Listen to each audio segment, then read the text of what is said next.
নজর রাখি তুষারপাতের পর ভূস্বর্গ যেন অ্যাডভেঞ্চার মেজাজে, কেননা এবছর রেকর্ড সংখ্যক ভিড় হয়েছে পর্যটকদের।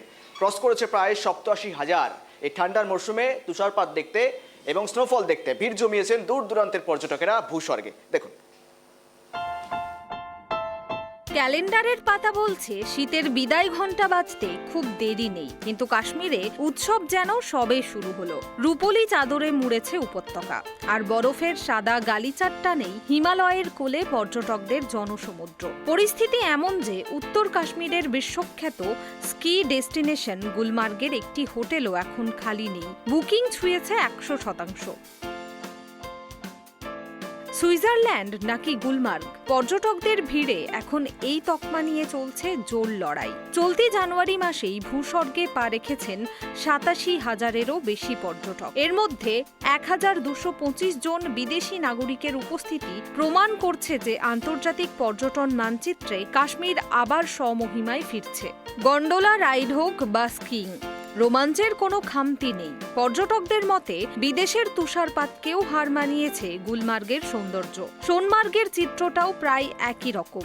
সেখানেও হোটেলের দখল ছাড়িয়েছে 70%। গুলমার্গ পর্যটন দপ্তরের সহকারী অধিকর্তা তাহির মাহিউদ্দিন ওয়ানির মতে শীতকালীন ক্রীড়াপ্রেমীদের কাছে গুলমার্গই এখন ফার্স্ট চয়েস। जो गुलमर्ग का विंटर टूरिस्ट जो है वो बर्फ पड़ते ही दे विल कम, और अभी हम देख रहे हैं इट्स ऑल सोल्ड आउट। वहाँ पे जो मैं ऑक्यूपेंसी देख रहा हूँ जितने भी हटमेंट से या होटेलियर से, इट्स ऑलमोस्ट सारा जैम पैक है कि जो एंटायर एक्सपीरियंस है टूरिस्ट का, journey is a part of experience. और वहाँ पहुँच के भी जो भी फैसिलिटीज़ हैं, चाहे वो होटेलियर्स की तरफ से हो, चाहे वो डिपार्टमेंट जैसे हमारे डिपार्टमेंट की तरफ से स्की स्लोप्स है या विंटर एक्टिविटीज़ है, या गंडोला की तरफ से गंडोला की स्मूथ जो है राइड है उसको लेकर है।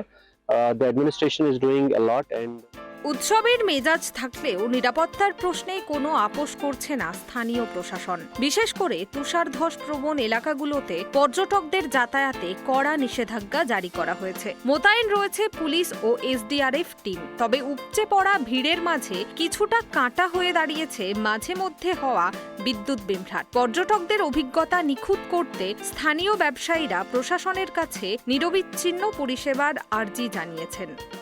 और वादी कश्मीर के अंदर हुई बर्फबारी के बाद जो है लगातार गुलमर्ग के अंदर जो है पर्यटकों का आना जाना जो है वो शुरू हो चुका है। और जिस तरीके से यहाँ पर विंटर स्पोर्ट्स के हवाले से जो है महकमे सेहत की तरफ से मुख्तलिफ तरह के इकदाम जो है वो उठाए गए। और यहाँ पर हम देख रहे हैं कि स्कीयर्स के साथ साथ जो स्पोर्ट्स लवर्स है, विंटर स्पोर्ट्स लवर्स है, कहीं ना कहीं वो गुलमर्ग की ओर आ रहे हैं और यहाँ की स्लोप पे जो है स्की कर रहे हैं। क्योंकि इस हवाले से हमने यहाँ पर असिस्टेंट डायरेक्टर टूरिज्म गुलमर्ग से बात की तो उनका कहना है कि इस बार हम तैयार है कि चूंकि आने वाले दिनों में ये भी देखा जा सकता है कि खेलो इंडिया का जो एडिशन जो है वो गुलमर्ग के अंदर किया जाएगा। और कोशिश की जा रही है इंतजामिया की तरफ से जो बुनियादी सहूलियत है, जो अरेंजमेंट्स वहाँ पर रखने हैं, उन्हें ऑलरेडी यहाँ पर हतमी शक्ल दे दी गई है। अब सिर्फ इसी बात का इंतजार है कि कब यहाँ पर खेलो इंडिया के तहत जो विंटर स्पोर्ट्स का आयोजन गुलमर्ग के अंदर किया जाएगा। और उसके साथ साथ हम देख रहे हैं कि भारी तादाद में पर्यटक यहाँ पर मौजूद है और वो इस बर्फीली पहाड़ियों का लुत्फ ले रहे हैं।